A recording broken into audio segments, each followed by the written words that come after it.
we found ourselves on a blacklist. Again, I mean, it's not that unique of an occurrence at this point. It's really like at this point, we should just have like a wall of all the company logos. AMD has shunted us over to their third-party PR agency. Oof! Oh, that's personal. After handling us internally for years, they've decided that we're not going to be sampled. So the 9950X3D2, the new CPU coming out, AMD excluded us not only from sampling, but from information ahead of any of the public announcements. That was kind of new for them. And this follows what we felt and talked about last year, were NVIDIA's implicit threats of access in exchange for maybe more favorably representing or talking about DLSS and in particular MFG4X, something that we refused to comply with back when it was concerning engineering interview access as a lever for including things that NVIDIA higher-ups might want to see in a review. We didn't comply with that one, and we also didn't change what we were talking about for AMD's Council of Corruption that they joined with the United States government, and I think that's what got us on this particular list this time. So we're kind of racking up the points here. I think it's a badge of honor. AMD, though, might be the first company to block access to both the hardware for at least this review and the early information access after, conveniently, we talked about the sort of corrupt circle of companies and their participation in it. The 9950X3D2 launches today for $900. Without testing it, which I can't because I don't have one right now, I can already tell you it's a ripoff because it's $900. And we know how the 9950X3D performs. The 9950X3D2, not going to be that different. So we can already tell you it's a ripoff, but we'll be able to do that with numbers too, because we were able to secure one before launch, and it should be arriving right about now. That's right, we're putting it into testing post-haste. We'll be a little late on the review, but we do have one. Our AMD What the Fuck coverage of what we think is AMD's corruption included what appears to be AMD violating its own corporate policies for how it handles political contributions. Giving $1 million to the MAGA Inc. super PAC that has a direct link to Trump and his Save America PAC, which transacts tens of millions of dollars between MAGA Inc. and Save America. Lisa Su attending the Melania movie premiere, a movie which resulted in a reported tens of millions of dollars of profit going to the president's family. Lisa Su joining the Council of Corruption, featuring Jeffrey Epstein associate Howard Lutnick and cousin Jensen Huang of NVIDIA. Lisa Su repeatedly licking the boots of Lutnick and Kratsios, the former of which has visited the island, and the latter of which thinks American technology can manipulate space and time. Lisa Su supporting the Trump administration's advocacy for reduced clean air and reduced clean water regulations as they relate to data center construction. Lisa Su directly supporting the policies that strip away states' rights for data center buildouts as the federal government steps in. Lisa Su directly supporting initiatives that we think have a disastrous environmental and a disastrous economic impact for actual normal everyday people. AMD is even working with the very lobbying firm that has represented surveillance companies Flock Safety and military industrial surveillance company Palantir in the past. AMD now seems to be listing on its disclosure forms lobbying relating to the FBI, which we're going to talk about that too. I don't know. I'm not sure why. I just backdoors anywhere. I don't know why. I have no idea. I'm just, maybe a side of backdoors. It's just it's the name of a food item at the catering menu. That's all I'm talking about here. It's not, nothing else is, no other backdoor references here. It is the name of let's move on. Now, before we ran that piece, AMD What the Fuck, we had emailed AMD a series of questions spanning months of emails asking about AMD's anti-consumer actions and selling out the American public, and also just people in general. And they did not reply. In fact, AMD has ignored our queries for months now, presumably because they're uncomfortable. These include emails that are simple, like rumors stating that AMD had discontinued driver support for its Z1 SoC found in the still sold Asus ROG Ally. This in particular looks bad. AMD is avoiding innocent questions about drivers from us. Not just the uncomfortable questioning for them about their decision to funnel millions of dollars into the Trump administration's super PACs. AMD didn't answer a single one of those emails. In fact, AMD has shifted us over, it seems like, to third-party PR that I've never really worked with in any capacity before, because I guess we hurt their feelings. I don't know, but I don't really give a fuck. Fortunately, we don't need these companies for samples. We're not entitled to them, and we also can buy them or source them ourselves, really without much issue or hassle. So enough of you want to see our reviews. Fortunately for us, thank you, that you'll wait for us to say something about it, and if that means we're a couple days later, then so be it. That's fine, because what we're not going to do is play whatever the fuck games AMD wants to play here, or NVIDIA in the past, or Intel in the past at various points in their histories, to get you a review. So we'll have our 9950X3D2 review up soon enough. Again, not entitled to it. It's fine. Like, I'm not complaining about the not getting the sample. The thing that I think is interesting is the timing of it, though. It just seems awfully suspicious that we start asking questions about some of these things that's not commonly discussed in the hardware reviews community, because it kind of teeters into mainstream and political discussion, and suddenly AMD clamps down. It's interesting. I think we're over the target. We brought you this video of the GN store at store.gamersnexus.net, which we're relying on increasingly to fund our operation as companies increasingly shun us. You can use code PUCKGamersNexus for 10% off right now, because puck us, right? And you can get a large GN15 anti-static PC building mod mat approaching almost 10 years for sale on our store for your PC building needs. Also check out our retro IO themed coaster packs, complete with a floppy drive with floppy in the slot in a front panel. There's a retro colorway controller and more in the pack. Or consider our wildly popular micro slop t-shirts, which we've now sold through 2 complete rounds of. Our wireframe V2 mouse mats have also been popular lately. We just launched these and they have extremely detailed cityscapes made of computer components in the most dystopian way possible, all the way down to the springs and the switches for the detail. If you're into tabletop gaming, consider our e-waste inductor tabletop gaming dice made of sharp edge resin, complete with wooden box, roll tray, and card.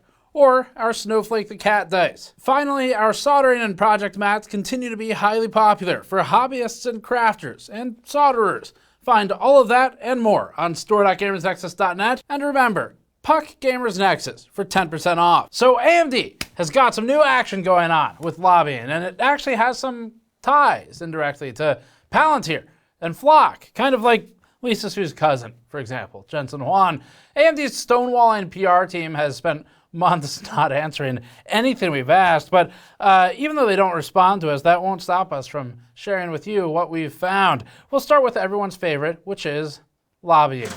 For lobbying, among others, AMD has employed Ballard Partners, a lobbying firm with close ties to the Trump administration. Ballard Partners' clients include surveillance companies like Flock Safety and Palantir, putting AMD in great company.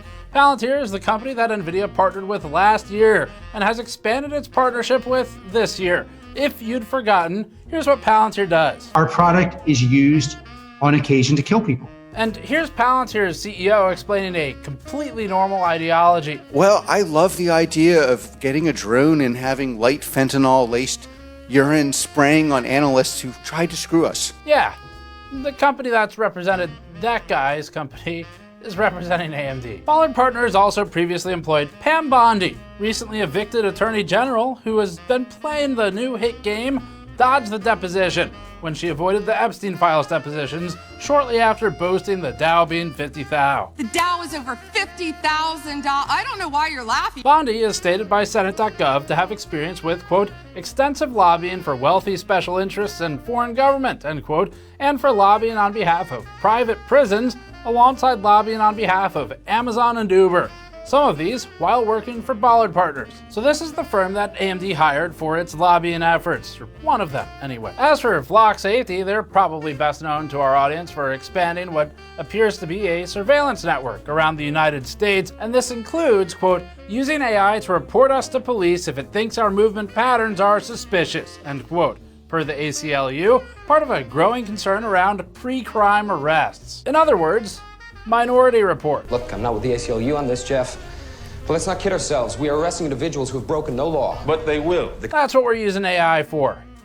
And AMD's got a lot of AI that it wants to sell. Flock was partnered with Ring Cameras briefly. We reported on that in a special report on our GNCA channel in depth if you're curious, and both work directly with law enforcement agencies in some capacity. Flock and Palantir have both been linked to pre-crime and predictive policing accusations. So AMD has gotten into the same bed with the same people that Jensen Huang just got out of, and now they all have surveillance herpes. AMD has spent millions of dollars lobbying for years, according to Open Secrets data, with a significant increase ever since policymakers started discussing AI more often. AMD spent nearly $5 million on lobbying in 2025, the most money it's ever spent on political lobbying costs, and a massive increase from $2.7 million in 2024. So if you're wondering what your 9800X 3D gaming CPU purchases support, it's stuff like this. AMD also lobbied to the tune of $4.45 million in 2021 under the Biden administration, which included money to lobby on the CHIPS Act. Now, the CHIPS Act would benefit AMD, like a lot of these other companies, in the form of taxpayer money to the tune of billions of dollars, which somehow doesn't seem to really go directly back to benefiting the very taxpayers who are funding them. Instead, it benefits other large corporations who make it very difficult for normal people to buy computers. AMD's keeping at it in 2026. In the first quarter of this year, AMD spent $990,000 to lobby on topics like the CHIPS Act, national security, the Department of Energy's Genesis mission, and a smattering of proposed export control laws, including the GAIN AI Act, the AI Overwatch Act, and the Chip Security Act. AMD's political efforts reach all parts of the federal government. In addition to including the State, Commerce, Energy, and Treasury departments, AMD's lobbying disclosures forum named the FBI and Federal Trade Commission. The FTC is the federal agency in charge of enforcing consumer protection and antitrust laws. Just to be clear, the agency that protects consumers from large corporations is being lobbied by large corporations for seemingly no relevant reason whatsoever. Surely there's no connection here. Now, we're not clear on why specifically AMD lobbied the FTC and the FBI, but the inclusion of these agencies suggests that AMD is at this point trying to influence politics and policies at basically every single level of the federal government. We looked into AMD's 2026 lobbying further. AMD hired venture government strategies to lobby the government on, quote, issues related to funding for computing, end quote, as well as energy development in the fiscal year 27 budget. AMD's new BFF lobbying firm has taken in around $16.1 million for 2025, including such great clients as Boeing, most hated ISP Charter, and the company accused of using sweatshops for manufacturing, Shein Group. Good company for AMD. AMD listed the government's Genesis mission again, which is spearheaded by Michael Kratsios, director of the White House Science and Technology Policy Group. Kratsios is the same guy AMD invited to join on stage at its Consumers Eat Shit show, where AMD showed a distorted AI map of the United States while it advocated for education for children and showed off the famed Mizobamsiana, talking about building data centers as fast as possible. Next, we need to get AI infrastructure and energy production right. We've taken significant actions to streamline permitting to data center construction. AMD also spent $120,000 to lobby the government on MI 325 license applications, which is presumably to sway the government to approve export licenses for selling the MI 325X chip to China. If we are to believe the narrative that these GPUs are simply too powerful for another nation to have access to, then this is selling out the American people. But you can't have it both ways. China can't both be an adversary too dangerous to grant access to these chips and a customer. That is, unless you're AMD, in which case that sort of feels exactly like what's happening. In addition to lobbying, AMD gave $1 million to a Trump-aligned super PAC called MAGA Inc. in January 2025. This is the first type of contribution like this that AMD had made in over 2 decades. This is new for them, based on searching the Federal Election Commission's website and digging up everything we could find. We think this violates the spirit of AMD's corporate policies that clearly state AMD doesn't participate in any political activity except through its separate employee-funded PAC.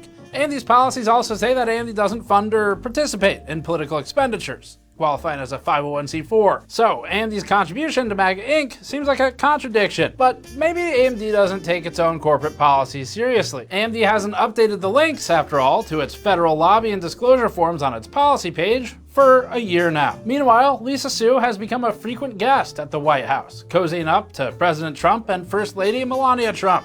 Lisa Su has praised President Trump in government press releases and in person at the White House. Well, Mr. President, it's such an honor to be here, and the incredible work that your administration has done to support the semiconductor industry. You know, we're building the brains behind all of the wonderful AI that's being built here. And I think the amount of acceleration that we've seen just in the few short months that the administration has been in place is really, we're so grateful for that support. She even appeared in a promotional video that the government called AI and the White House. We want to make sure that America is winning and America is first. And to do that, we need to ensure that we educate the next generation. Yet, somehow, whenever she's not busy advocating for a jingoistic approach to technology, the company she helms is advocating for a reduction in export controls. Perhaps Lisa Su's appearance in the White House video is what earned her an invite to the private Melania screening, or a spot on the President's Council of Corruption, along with the likes of NVIDIA's Jensen Huang, Oracle's Larry Ellison, and Meta's Mark Zuckerberg.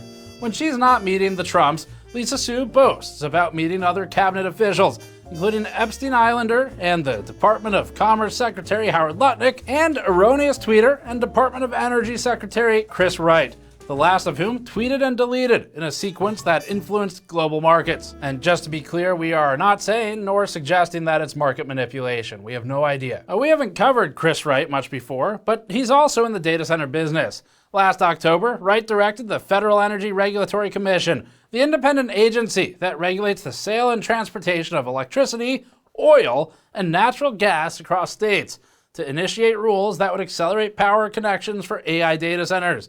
In a letter to the FERC, Wright wrote that, quote, large loads, including AI data centers served by public utilities, must be able to connect to the transmission system in a timely, orderly, and non-discriminatory manner. This is an urgent issue that requires prompt attention, end quote. It's always interesting how the large corporate issues of access to power, cost, water, energy are urgent issues. But for everyone else, I guess you get water that comes out of the faucet and catches on fire if you use a lighter near it. Just like that. As for AMD's strategy in all this, AMD has taken to the successful PR strategy of literally ignoring everything. Just don't even acknowledge the questions if they make you uncomfortable. That's been their strategy for months now for us. And for us, this has included, again, consumer-first questions about things as innocent as driver support. It's such a layup. If the question is, hey, the rumors say you're not going to support this thing you're still selling anymore, would you like to respond? And they don't respond? That looks pretty fucking bad. And that was the easiest of the questions they didn't respond to. But here's the timeline for everything. January 7th, we emailed AMD to ask the company to provide evidence that its plan to use AI to, quote, help design a renewable energy source as powerful as the sun itself, end quote, would be possible. And yes, we're aware of both fusion and fission, but the phrase as powerful as the sun itself has some pretty strict meanings. Also, both of those things worked on before AI was a concept. So there's that too. But, you know, just curious, where are you going to get the power source that is, I don't know, 385 Yoda watts of power? And not that Yoda, the other, you know, other Yoda. Its energy surrounds us. But AMD didn't answer that question. January 28th, we asked AMD to confirm or deny reports that Lisa Su had attended the Melania movie premiere, a movie for which the production was paid a reported $40 million by tech companies, with a reported $28 million in profit for the Trump family. Su attended Melania's movie on the same day ICE killed Alex Preddy. As for that email, AMD did not answer. February 16th, we asked AMD to explain to us how it was not actively violating its own political engagement policies. The policies state that, quote, AMD does not currently participate in any political activity or referenda except through the AMD PAC. The AMD PAC is a separate one for employees. It's to the tune of thousands of dollars, not millions of dollars. which is what we caught in the public filings AMD, giving. Quote, similarly, AMD does not currently participate or fund any political independent expenditures that would qualify as a 501c4, end quote. We then noted that AMD donated $1 million to MAGA Inc.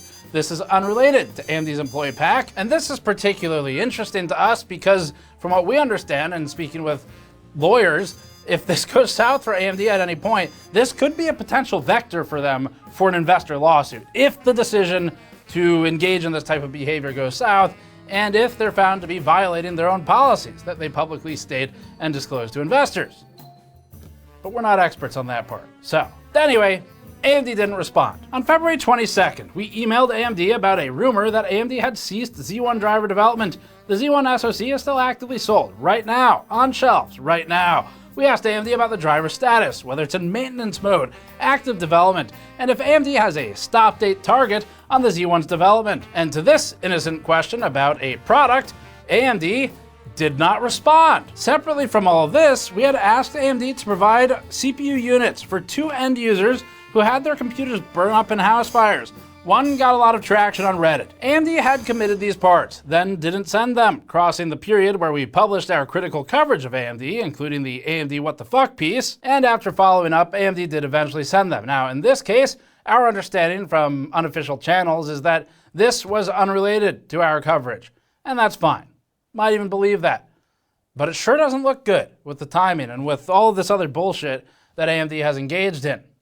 It's sort of poisoning the well. Now, all of this aside, it really seems like AMD doesn't want people talking about any of this stuff. It's like AMD would rather the computer hardware reviewers not talk about anything relating to AMD's anti-consumer actions and its recent political engagements that just happen to be bad for basically anyone who's not a company, which, of course, are people, according to US law at least. That's how it feels. So AMD, historically, it has had a vindictive senior management team when it comes to product review sampling. We've experienced this in the past. Our experiences during Vega and some of the early Ryzen days following some of AMD's bullshit games they played won them a lot of bullshit awards for their bullshit games. And we saw the end result of that being restrictions on sampling and being cut off inevitably until someone else stepped in and said, what the fuck are you people doing? This doesn't accomplish anything valuable. So we're not sure if that's what's going on here again today, but whatever it is, certainly this is stuff that I've been through plenty with AMD. I mean, I've been through more blackout periods with AMD comms over a longer period of time than most of the people who work there now. Like, that's how long we've been doing this. So, got the experience to kind of call it when we see it, know what it is. As for the 9950X3D2 review, and we'll review it as normal. We have a sample coming in. We were able to secure one before the launch. Didn't arrive in time, but it's almost here. Thanks, Dave. Thanks, Steve. Thanks, Steve. Probably it's getting here the same day this video goes up. So we'll commence testing immediately and get a review up. And just by looking at the price, $900 for a 9950X3D, but now 2, I can tell you it's not going to be worth it. Like, that's going to be the conclusion, but we'll still test it anyway. For sampling, AMD claims that it didn't have many samples. I happened to get the list of the reviewers they sampled. And when we spoke with reviewers, the ones we spoke with were shocked when we revealed we didn't get one. And again, that's fine for me. I really don't mind sourcing stuff on my own. It's really just more of the, okay, this is some pretty interesting timing, matched with the pretty interesting silence to a lot of questions, including ones just about driver support. And so you kind of look at the sum of the parts and have to wonder who it was at AMD that said, stop fucking talking to this guy. But anyway, it's AMD's decision to not sample us, just like it will remain our decision to say whatever we want about AMD's connections and corporate engagements with the government and what we think is corruption.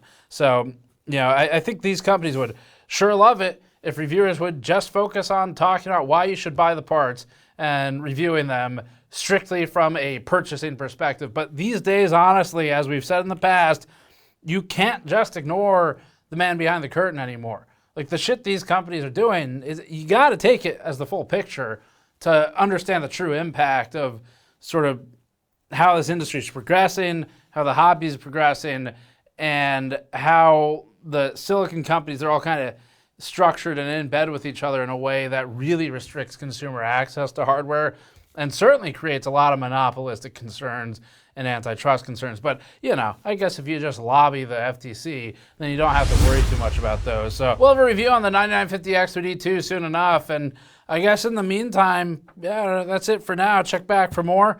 And remember, Puck GamersNexus. You can go to store.gamersnexus.net to support us directly or patreon.com/gamersnexus. Subscribe for more. We'll see you all next time.